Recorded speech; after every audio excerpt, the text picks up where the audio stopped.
Hello दोस्तों, कैसे हैं आप लोग? सब बढ़िया। स्वागत है आपका अपने YouTube channel Arya study care पर। और इस चैनल के माध्यम से हम लोग अपने क्लास 10th का बोर्ड एग्जाम में साइंस की तैयारी कर रहे हैं। इसके लिए सबसे पहले हम लोग ऑब्जेक्टिव क्वेश्चन प्रीवियस ईयर्स का रिवीजन स्टार्ट किए हैं।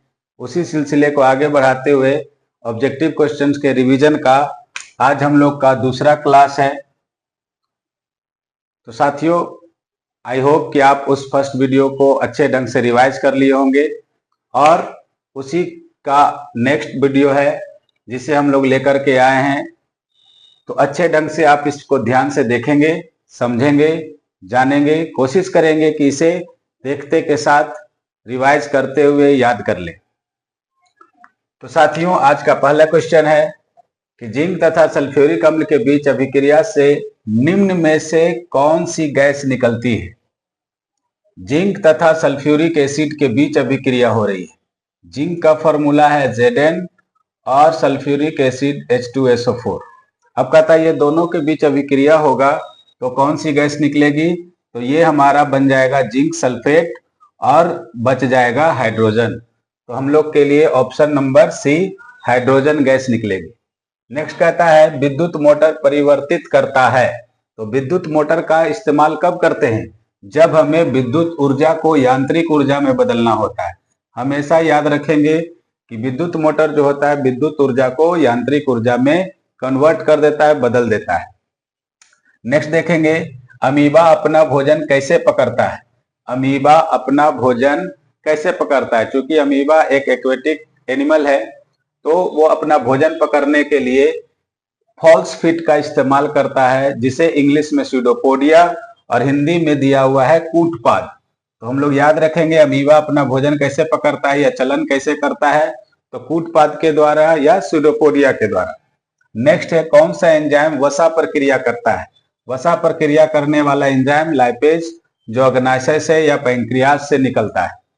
नेक्स्ट हम लोग बात करेंगे किस प्रकार के श्वसन में अधिक ऊर्जा मुक्त होती है। तो हम लोग पढ़ चुके हैं श्वसन चैप्टर में अधिक ऊर्जा मुक्त होने के लिए ऑक्सीजन की उपस्थिति होनी चाहिए ताकि भोजन का अधिक से अधिक पाचन हो सके। तो ऑक्सीजन की उपस्थिति में जो होंगे श्वसन वह क्या कहलाएंगे? वायवीय श्वसन। इसीलिए इसका आंसर क्या आ जाएगा? वायवीय। किस प्रकार के श्वसन में अधिक ऊर्जा मुक्त होती है? तो वायवीय। नेक्स्ट हम लोग बहुत आसान क्वेश्चन मिला है मछली का श्वसनांग। श्वसनांग का मतलब श्वसन अंग, यानी मछली किस अंग के द्वारा श्वसन करती है? सभी को पता है गिल्स के द्वारा।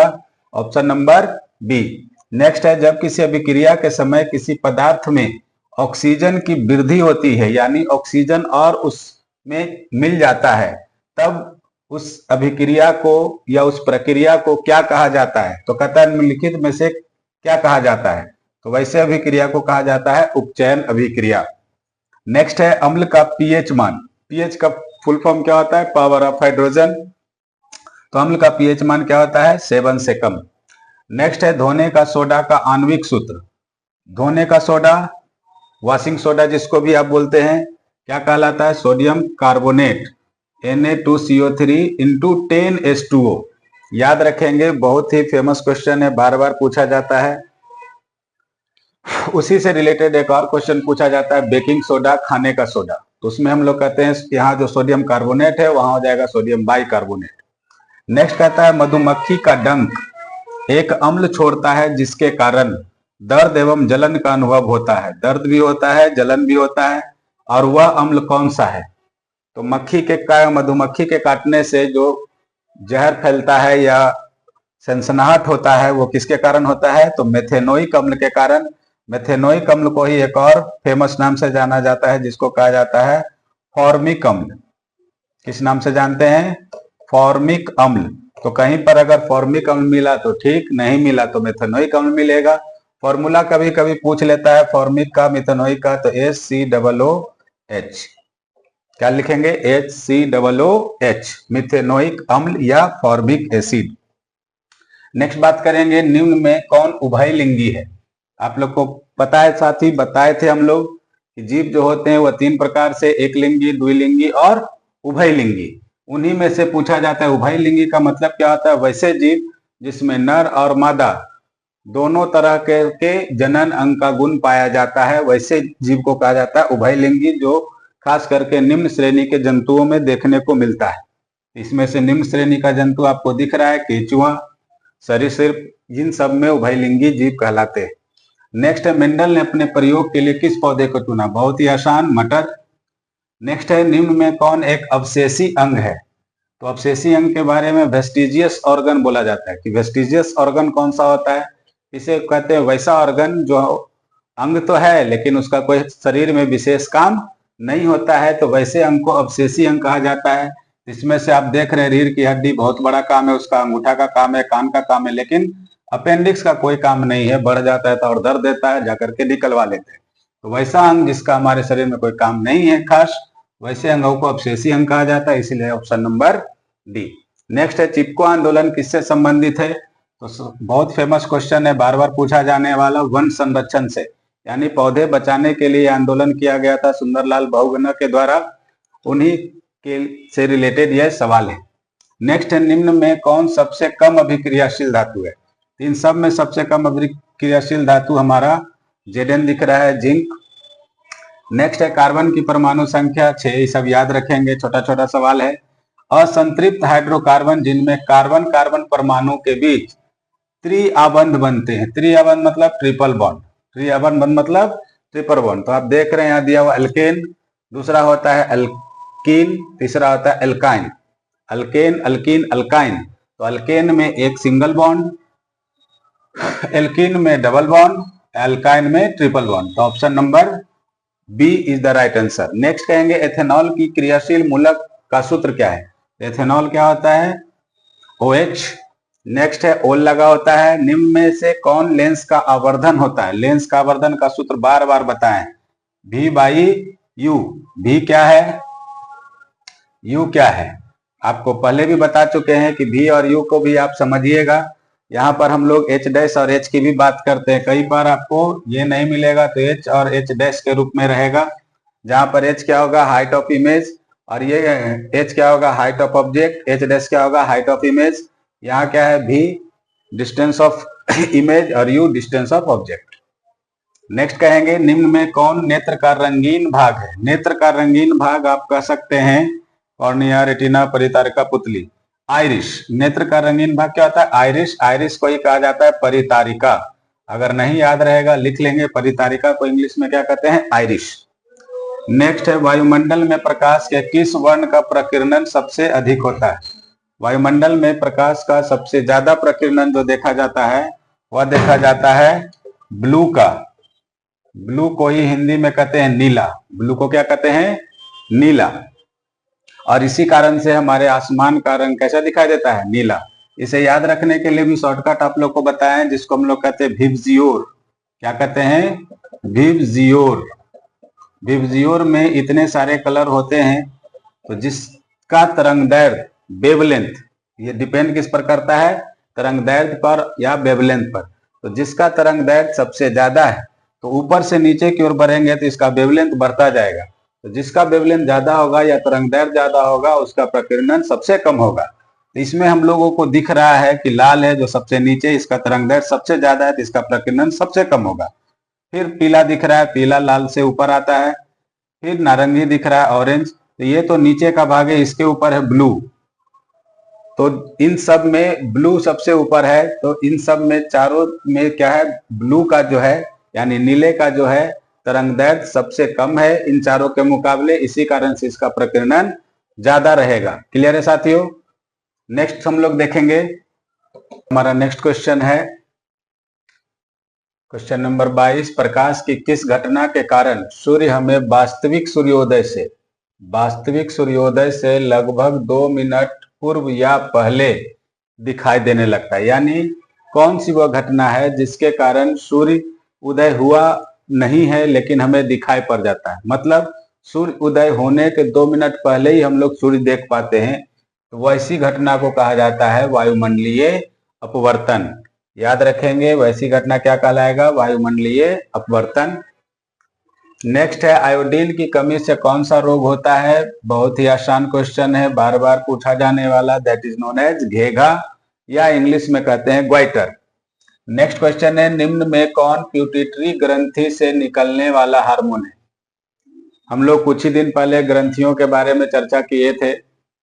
उसमें हम लोग देखे थे कि हमारे शरीर में कई सारे ग्रंथि होते हैं जिससे हार्मोन का सिक्रेशन होता है, इसीलिए उसे अंतःस्रावी ग्रंथियां या इंडोक्राइन ग्लैंड कहते हैं। उनमें सबसे पहला हम लोग पढ़े थे पिट्यूटरी ग्रंथि, पिट्यूटरी ग्लैंड, जिसे हम लोग मास्टर ग्रंथि भी कहते हैं। और हम लोग जानते हैं कि इस मास्टर ग्रंथि से निकलने वाला हार्मोन कौन है? वृद्धि हार्मोन। थायरोक्सिन जो होता है वो थायराइड ग्लैंड से निकलता है, इंसुलिन पैंक्रियाज से निकलता है, एंड्रोजन सेक्स हार्मोन मेल का। नेक्स्ट है, अमीबा में अलैंगिक जनन किस विधि द्वारा होगा? तो अमीबा में लैंगिक जनन जो होते हैं वह जनरली विखंडन, या इसी को कई जगह पर लिखा रहेगा द्विविखंडन, बाइनरी फिजन। इंग्लिश में क्या कहता है? Binary fission. अलैंगिक जनन जो होंगे अमीबा में क्या होंगे? विखंडन या द्विविखंडन, बाइनरी फिजन के द्वारा जनन होता है। नेक्स्ट है, फूल का कौन सा भाग, फूल का कौन सा भाग फल में बदलता है? तो फूल का कौन सा भाग फल में बदलता है? पुंकेसर, स्त्रीकेसर, अंडाशय, बीजांड। तो फूल का भाग जो फल में बदलता है वो है अंडाशय।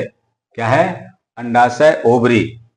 नेक्स्ट कहते हैं, पौधों में गैसों का आदान प्रदान किसके द्वारा होता है? तो रंध्र के द्वारा, स्टोमाटा जिसको बोलते हैं, पोर्स बोलते हैं, छिद्र बोलते हैं।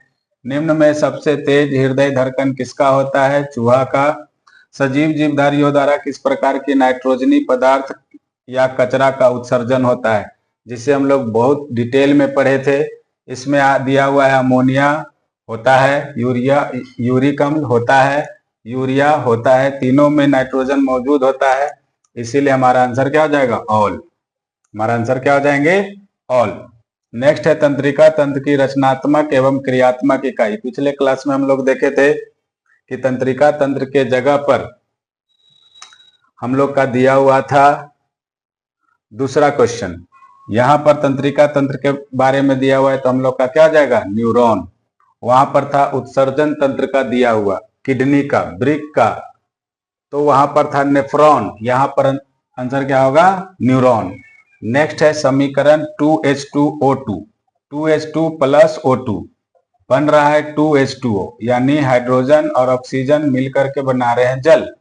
तो कह रहा है कि यह एक कैसा विक्रिया है? तो वैसे जिसमें अभिकारक जो होते हैं एक साथ मिल करके कोई उत्पाद बनाते हैं, तो वैसे अभिक्रिया का नाम दिया जाता है संयोजन अभिक्रिया।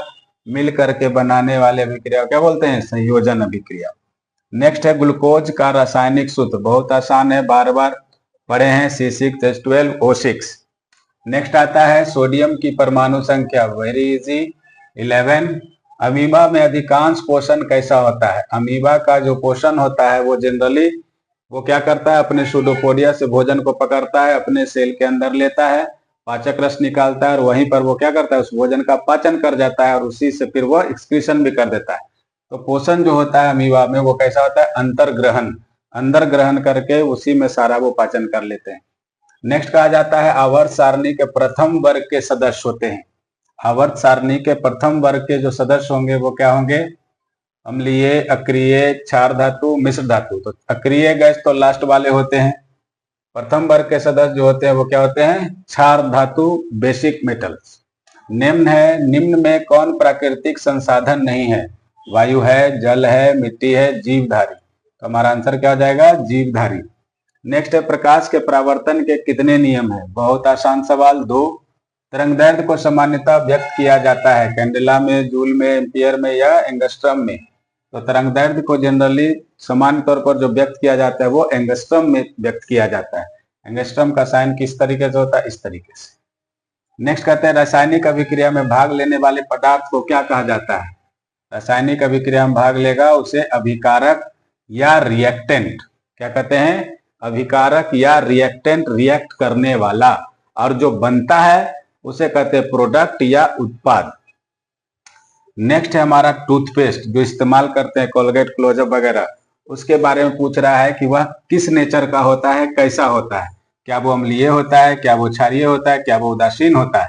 तो हम लोग जानते हैं कि टूथपेस्ट जो होता है वो हमारा क्षारीय नेचर का होता है, बेसिक नेचर का होता है, इसलिए ऑप्शन नंबर बी। नेक्स्ट कहेंगे, निम्न में कौन विद्युत का सुचालक है? विद्युत के सुचालक से बार बार कई प्रकार के सवाल पूछे जाते हैं। इनमें हमको चेक करना है कि यहाँ सल्फर दिया है, क्लोरीन दिया है, ग्रेफाइट दिया है, आयोडीन दिया है।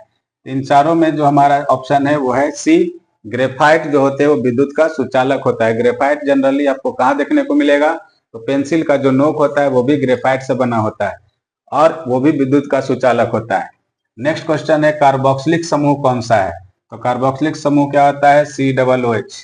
क्या होते हैं, COOH। ये हमारा एल्डिहाइड, ये कीटोन, ये हमारा कार्बोक्सिलिक समूह।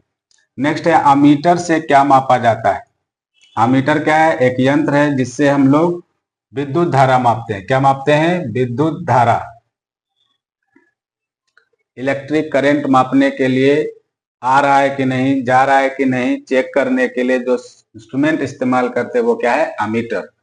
नेक्स्ट बहुत ही आसान सवाल पूछा है, मिरर फॉर्मूला जिसको कहते हैं दर्पण सूत्र, होता क्या है, 1/v + 1/u = 1/f। याद रखेंगे 1/v + 1/u = 1/f। इसे कहा जाता है मिरर फॉर्मूला या दर्पण सूत्र। क्लास में आपको इसे साबित करके भी दिखाए थे। नेक्स्ट कहा जाता है रासायनिक दूत, बहुत ही इंपॉर्टेंट टर्म है। रासायनिक दूत किसे कहा जाता है, यानी जीवों में शरीर के अंदर जो चीजों को एक जगह से दूसरे जगह लाने ले जाने वाले काम करते उसे दूत कहा जाता है। तो उसी को कहा जाता है कि रासायनिक दूत किसे कहा जाता है, तो यह है उद्दीपक, पाचक रस, हार्मोन, आवेग। तो रासायनिक दूत के नाम से किसे जाना जाता है, हार्मोन को। Option number C.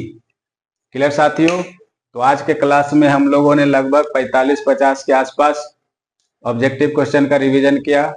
I hope कि आप इसे अच्छे ढंग से समझे होंगे, जाने होंगे। बस आपको इसको बार बार रिवाइज करना है, दिमाग में बैठाना है और कंठस्थ कर लेना है। क्लियर साथियों, तब तक के लिए पढ़ते रहिए, मस्त रहिए, जुड़े रहिए। धन्यवाद।